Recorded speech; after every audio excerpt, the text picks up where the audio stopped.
Après une saison cyclonique très active, le sport automobile reprenait ses droits. 17 équipages engagés sur ce 9e rallye du Sud-Bastère avec le retour d'Olivier Badelot après 9 ans d'absence sur Ford Fiesta. La Skoda Fabia du tandem Pardo à Quadro était très attendue sur le circuit. Au total, 16 spéciales étalées sur 2 jours entre Vieux Habitants et Trois-Rivières. Un circuit très technique à travers la Bastère qui allait nous garantir un spectacle sans égal réalisé par les bolides lâchés sur le bitume. Alors, nous sommes le 9e rallye du Sud-Bastère, alors qui est composé bien sûr de 8 spéciales. Alors le samedi, nous avons la spéciale de Font-Rivon qui arrive à Saint-Michel. Ensuite, nous avons la spéciale de Gand-Rivière. Donc il y a 2 spéciales. Donc nous faisons une boucle. Vu que cette année, Maria, puisque normalement notre rallye, il y a plus de kilomètres. Normalement, il y avait Saint-Louis. Mais vu avec le cyclone Maria, nous étions obligés de réduire les spéciales. Donc ce qui fait que la spéciale de Font-Rivon, normalement, on était obligé de la réduire et de la faire avec 10 km supplémentaires. Donc j'étais en train de dire que nous avons 2 spéciales Saint-Michel ainsi qu'avec Font-Rivon.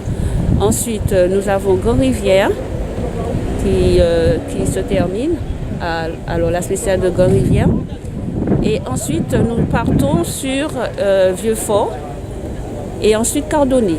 Donc nous faisons 4 spéciales le midi et après le soir 4 aussi. Ainsi que le dimanche. Alors le dimanche, c'est toujours la même chose. Et nous faisons le même circuit. Effectivement, depuis un certain nombre d'années, j'ai eu les rênes de la Zacaraïbe. Cette année, j'ai changé donc de poste, je suis secrétaire général, mais épaule ouvrière de la présidente. On a démarré un petit peu sur les chapeaux d'eau bananier, et puis après, avec Maria, on n'a pas pu faire Dolé, on a fait le Nord-Bastère, donc tout a été tranquille.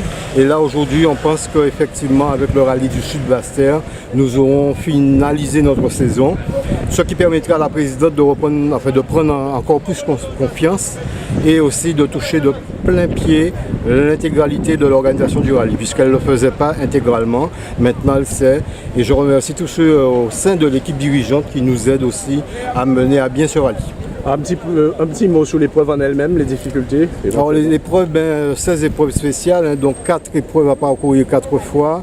Samedi après-midi, dimanche, c'est technique, on est dans la montagne. Il n'y a pas de longue ligne droite comme les autres années sur Saint-Louis, donc les sprints seront serrés et c'est la technicité qui va parler au niveau de ce rallye. Donc j'espère qu'on aura le maximum de pilotes à l'arrivée et j'espère que le temps nous permettra d'aller jusqu'au bout dans un si beau soleil. Au classement général, à la 8e place de ce 9e rallye du Sud-Bastère, on retrouve Molongo Mike et Molongo Jonas sur Peugeot 206.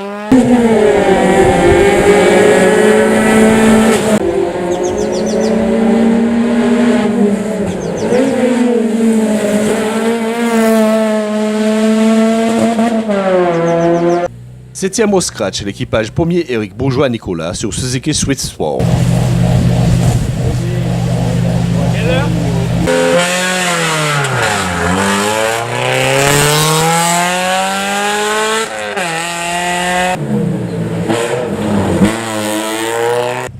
La 6e place du classement général sera occupée par l'équipage Vitaly Celi, Sagan Dayan sur une Peugeot 205.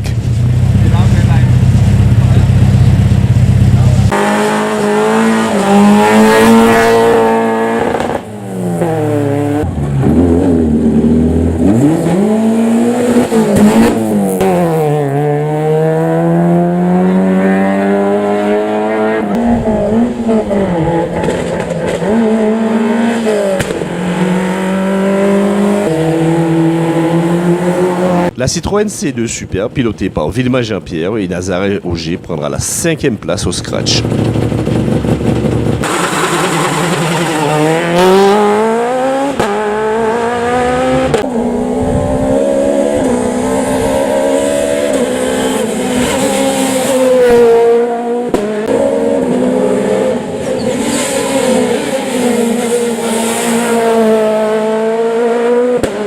Quatrième place au scratch pour l'équipage Laubert Adams sur Renault Clio.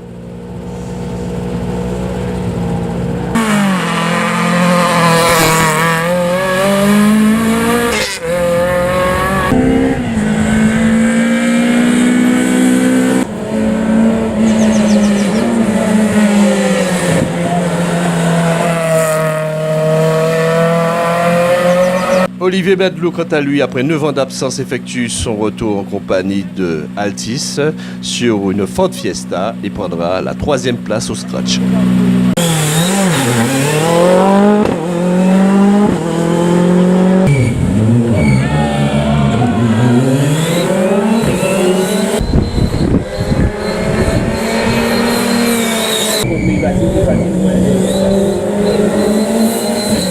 La 2e place du podium revient au champion en titre, Stéphane Nègre, sous sa Mitsubishi.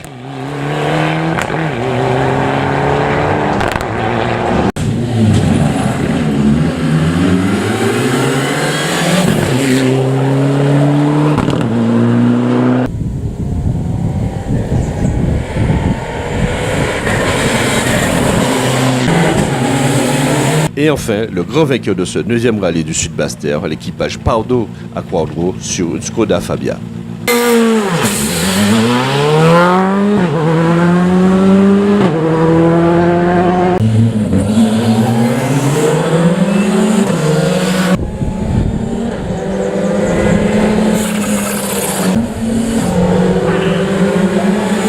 Déjà du samedi au dimanche, un rallye très dur avec 16 spéciales. Hier, ça a pas mal débuté. Après, on a eu des soucis en début de soirée où on a eu plus de 2 minutes de retard dû à un problème électrique sur la voiture. Bon, on était 8e ce matin, on est remonté 6e pour finir maintenant 3e sur le podium. Mais effectivement, le malheur des uns fait le bonheur des autres. Je pourrais dire ça pour moi hier et pour certains aujourd'hui. Bon, l'essentiel c'est de terminer la R5 avec mon coéquipier Thierry Altis et le V. Alors bon, est-ce que tu peux nous faire le bilan de ces 2 jours de compétition? Comment ça s'est déroulé pour ton équipage? 2 jours intenses, un vrai rallye d'hommes comme j'avais annoncé, avec des adversaires, avec la pluie, avec une crevaison, avec une remontée qu'il a fallu faire ce matin avec plus de 2 minutes 10 de retard. C'est un travail d'équipe, ce sont des réglages, c'est la perfection qui nous a fait aujourd'hui gagner. On a vraiment cherché le dernier centième où il devait se trouver et c'est une belle victoire parce qu'il y a un vrai panache derrière ça. Un petit mot sur le Parcours à lui-même. Le rallye Sud-Bastère est un formidable rallye, je veux dire, c'est un rallye qui allie technique, rapide, gros cœur, sinueux. C'est vraiment un rallye où il faut être un pilote aguerri, on va dire, pour pouvoir passer ces 100 km sans embûche. Et aujourd'hui, écoutez, c'est des choses qu'on a réussi à faire. Alors, tes ambitions pour la saison? Donc, vous savez, on était là pour un one-shot qu'on avait dit. On a pris beaucoup de plaisir. On fera le point en réunion mardi avec mon staff. Mais pour l'instant, on va vraiment savourer cette victoire sur ce week-end. Très bien. On s'est vraiment roulé. L'équipe du Team Fano Sport a fait un très beau boulot sur la voiture. On était en tête, on a perdu notre première place à la faute de notre attaque ce matin. C'est la compétition. Et puis je pense que nous on a une très belle gestion de course, ça s'est bien passé et nous en sommes fiers aujourd'hui. Un petit mot sur le Parcours? C'est le Sud-Bastère, c'est un rallye toujours aussi cassant. On est obligé de s'adapter et faire avec de toute façon. On n'a pas le choix. Alors tes ambitions pour cette saison? On est champion en titre, essayer de conserver notre titre de champion.